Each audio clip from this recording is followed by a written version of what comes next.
Olá! Hoje eu vim passar para vocês, como prometido, a resenha do livro do C.S. Lewis, Ética para Viver Melhor, da editora Pórtico. Isso se o meu celular deixar, porque ele está travando bastante. Então eu vou passar aqui para vocês, alguns livros. Ética para Viver Melhor é um livro de cunho apologético do C.S. Lewis, tá? Geralmente eu sempre coloco aqui a categoria do simbolismo do que significam os livros. E eu vou trazer aqui para vocês o seguinte, os títulos que tem aqui no prefácio. Na realidade, dá para fazer vários vídeos aqui, com o enunciado desses livros. Por que não sou pacifista, de 1940? O fundamento do pensamento do século XX, 1941. As pessoas conversam melhor quando ninguém diz, vamos conversar, 1942. Igualdade, 1943. Três tipos de homens, 1943. Terríveis coisas vermelhas, 1944. Educação democrática, 1944. Um sonho, 1944. O fim da erudição, 1944. Sentir é melhor do que explicar, 1945. Isso aqui foi uma das preleções que eu achei muito fofinha do C.S. Lewis. Uma outra questão aqui. Não se vive só de prazer, 1945. A ética da fé pela razão, 1945. O declínio da religião, 1946. Religião sem dogma, 1946. Vivisseção, 1947. Esse assunto aqui a respeito da vivisseção é muito interessante, porque dependendo da argumentação que você adentra, você vai acabar caindo em maus lençóis. E são argumentações que a gente vê muito no nosso cotidiano, que na realidade ela cairia em maus lençóis. A ética dos textos bíblicos, 1947. Viver na era atômica, 1948. Aqui, por exemplo, faz uma alusão de como que nós podemos viver se o mundo está em guerra, Lembrando que o C.S. Lewis ele fez parte do contexto da Inglaterra, embora ele fosse irlandês, Criado ali desde pequenininho na Inglaterra. E ele participou da Primeira Guerra Mundial e ele viu a Segunda Guerra Mundial, e foi quando ele fez ali, por exemplo, os soldados que estavam indo para a guerra, através da BBC News, ele divulgou ali a palestra que acabou surgindo no livro do Cristianismo Puro e Simples. Então, ali estava na era também falando sobre a questão da era atômica, Falando também sobre a questão de bomba atômica, como é que a gente vai viver, sabendo que essas coisas estão por aí, da mesma forma que você vive hoje, normal. A teoria humanitária da punição, 1949. Aqui, por exemplo, dentro desse contexto, eles estavam querendo pegar, algumas pessoas criminosas, e também responsáveis por homicídios, inclusive hediondos, e querendo colocar que elas fossem doentes. Na realidade, a gente tem esse mesmo pretexto, muitas das vezes, que é utilizado na atualidade, por exemplo, para justificar, inclusive, o estuprador. E o C.S. Lewis ele traz essa questão achando isso um absurdo, porque na realidade a ciência ela não tem como comprovar que o resultado dela será positivo em relação a isso. E na realidade você tira o direito de justiça. Na realidade, quando você trata ali um criminoso como um doente, vamos assim dizer, você tira o direito dele, tá? Porque ele não tem deveres, porque ele é doente. Então, ele não vai receber a compensação que acaba acarretando na justiça. Então, é um crime que fica impune. E não tem, na realidade, nada que diga, por exemplo, que aquele indivíduo vai ser, de fato, curado. Então, isso aqui estava em pauta de debate ali durante aquele período, E diz também mais, o problema ético da dor entre a sensibilidade e a consciência, de 1950. O que o teísmo é importante? 1952. Olha, esse aqui também foi um dos capítulos que eu gostei muito. Eu não vou conseguir, por exemplo, falar sobre todas as questões do livro, porque são muitas, Mas aqui ele vai, por exemplo, relatar, pelo menos aqui, por exemplo, aí ele vai fazer uma distinção entre dois significados da palavra fé. Ela pode ser afirmação intelectual estabelecida, né? Nesse sentido, acredito que isso seja o que algumas pessoas chamam de fé nocional, ou seja, inteligente ou carnal. E ele vai mencionar que esse tipo de fé é uma fé, por exemplo, natural, tá? E fé pode significar também B. A primeira ele chama de fé A, essa ele chama de fé B, que é uma crença ou confiança no Deus cuja existência se reconhece. Ou seja, isso envolve uma atividade da vontade e também, na realidade, uma atitude da vontade. Parece mais com confiança em um amigo. Quando você pega, na realidade, a palavra emunar no hebraico, ela tem basicamente esse significado. Ponto aí pro C.S. Lewis. Na realidade, eu acho o C.S. Lewis uma mente muito brilhante, muito inteligente, porque ele é muito assertivo em muitas coisas, embora a gente saiba que o C.S. Lewis era um cristão anglicano. E eu sou particularmente apaixonada pelas literaturas de Lewis. E, enfim, ele vai fazer a distinção, por exemplo, que os demônios que creem e tremem, de Tiago 2,19, têm fé a. O homem que amaldiçoa ou ignora Deus também pode ser esse tipo de homem que tem esse tipo de fé, fé a. O argumento filosóficos que defendem a existência de Deus também vamos assim ver de forma bem presumida, né? Eles tentam gerar esse tipo de fé a. Através da fé A, você também pode acabar gerando a fé B. A fé B, ele já acarreta como dom de Deus lá de 1 Coríntios 12, do 1, 12 e também de Efésios 2, 8, né? Somos instruídos a pedir a Deus o dom da fé, que ele já bota como fé B. A fé que é baseada na confiança. E é muito legal porque aqui no final, por exemplo, ele vai colocar... Só que assim, dentro desse contexto aqui, para você tentar entender, você vai precisar ler, porque é uma preleção muito profunda, tá? E ele vai botar assim, né? Pela fé acreditamos sempre no que esperamos ver no futuro, para sempre e de forma perfeita, e que já vimos imperfeitamente em lampejos. E ele vai, isso aqui é uma citação, né, do Novo Testamento, e ele vai botar: minha fé até em um amigo deste mundo vai além de tudo o que pode ser denominado, né, vamos assim dizer, demonstrado e provado. Mas em outro sentido, talvez se eu confiar nele menos do que ele merece, isso não seria uma coisa boa. Então, quando você acarreta como Deus como seu amigo, que tipo de fé você tem demonstrado a Deus? Uma fé que vai se basear na confiança, uma fé que vai olhar para ele como um amigo. Ele chama esse sentido aqui de dom de Deus. E as outras fés de forma mais natural.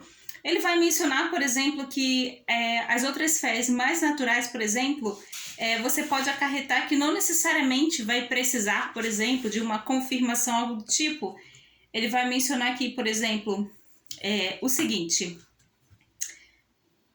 claro que a fé A, né, nesse sentido, costuma envolver um grau de certeza subjetiva que vai além da lógica, ou seja, até mesmo da certeza lógica suposta. Mas como assim? Isso daí não é uma fé A?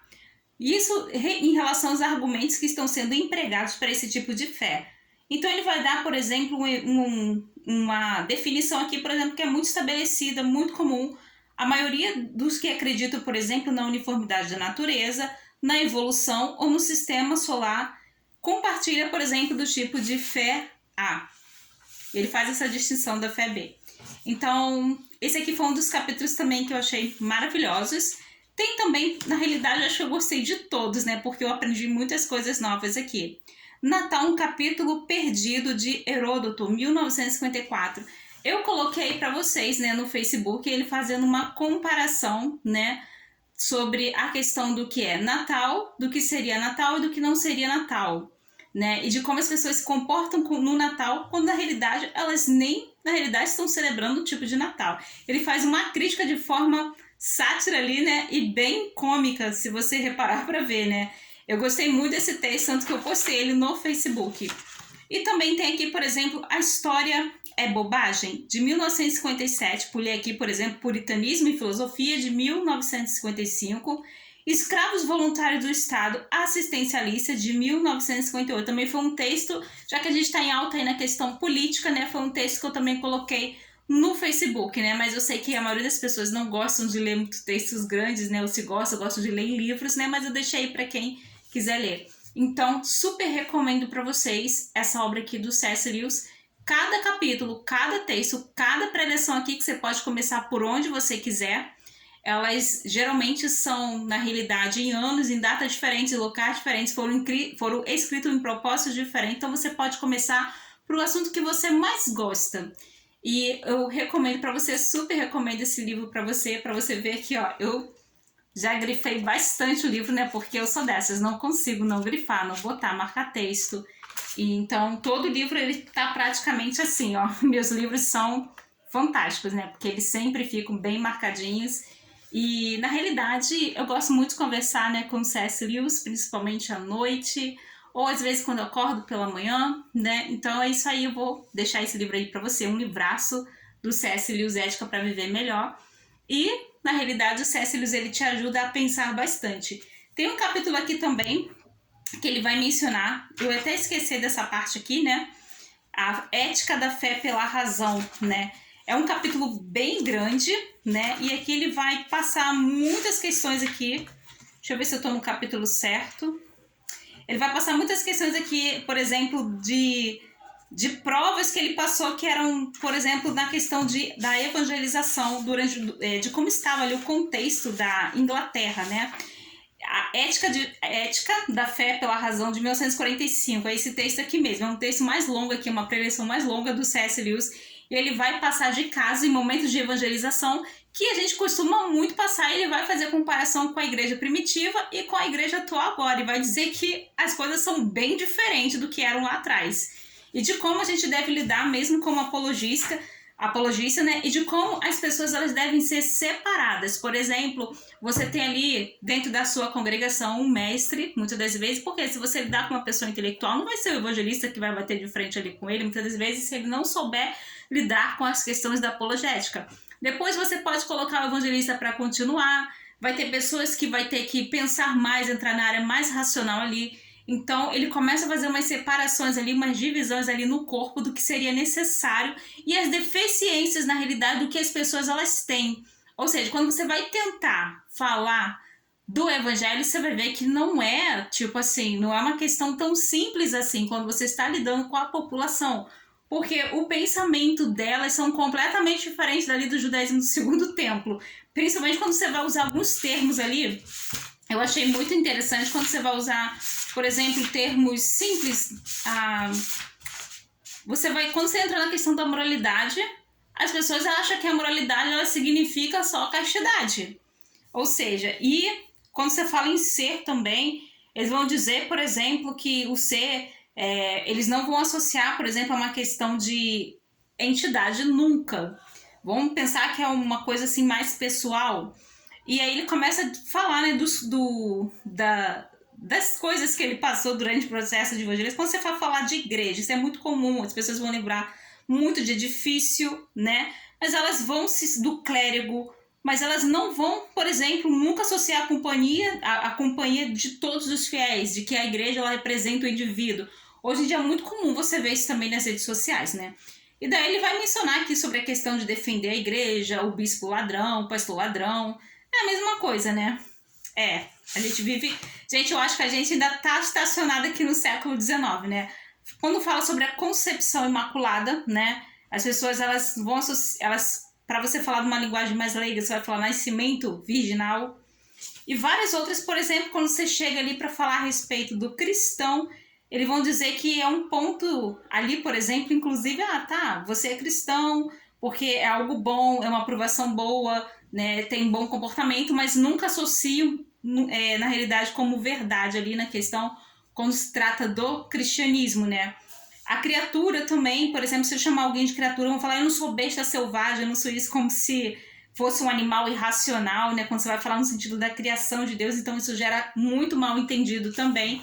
Então ele vai fazer uma seleção de diversas coisas aqui que geram mal entendido, né? Bem interessante esse livro aqui do C.S. Lewis. Quando você vai entrar na questão espiritual, tem como principal significado aqui, né? Quando você vai falar assim para alguém, imaterial, incorpóreo, ou seja, mas com uma série de confusões. Por quê? com o uso desse termo, por exemplo, a noção de que tudo é espiritual, no sentido de não sensorial, ou seja, acabam desprezando as questões sensoriais, né? E também, por exemplo, isso começa a relativar muitos dos pecados. Por exemplo, a inveja, ela não pode ser tão prejudicial quanto a bebedeira, por exemplo. E a gente vê muito esse tipo de coisa realmente no nosso meio, né? E, enfim, e daí que vai falar muitas questões mesmo, muitos enganos que ocorrem, de como as pessoas pensam. Eu mesmo, dentro dessas questões aqui, em processo de evangelização, já me deparei com, acho que eu me deparei com todos os tipos de questões aqui, né? Então, é muito legal que ele faz uma separação do corpo e essa importância de separar essas pessoas, né? Para quando você está evangelizando. Você tem que ter um mestre ali também, você tem que ter um apologista ali também, você tem que ter um evangelista ali também, uma pessoa mais simples também ali. E uma pessoa que ela saiba lidar também com a linguagem bem atual, porque se você falar numa linguagem mais arcaica, acadêmica, elas não vão se situar. Até também quando você vai falar sobre a questão do Novo Testamento, mas você estava lá, você viu isso, ou seja, quando se trata de pessoas também que são não estudadas, é meio difícil de lidar. E aí ele comenta, né, por exemplo, você já ouviu falar na ciência da crítica textual, para deixar um pouquinho a pessoa assim mais... Mas são pessoas, as pessoas que elas menos estudam são as pessoas que a gente vai encontrar muita dificuldade, inclusive de trazer o evangelho nesse sentido. Porque elas param na questão da história, elas são ignorantes na questão da história, então é um problema. Aí elas vão querer entrar em um monte de questão, vai entrar na questão da Inquisição, vai entrar nas questões do e blá, e blá, e blá, vai um monte de questões aqui que não tem a ver com as escrituras em si, né? Então eu vou deixar aqui para você, tá? Esse livro aqui, vou parar de falar, porque senão eu vou entregar muita coisa do livro, então tem muita coisa boa aqui. E é um ótimo livro para que você leia um capítulo por dia, né? Então, quando for mais longo, você pode ler 4 folhas, né, por dia. Quando vê, você acabou. Então tá aí, eu finalizei essa obra e eu recomendo para vocês. Como sempre, né? Qual o livro do C.S. Lewis que eu tô recomendando aqui?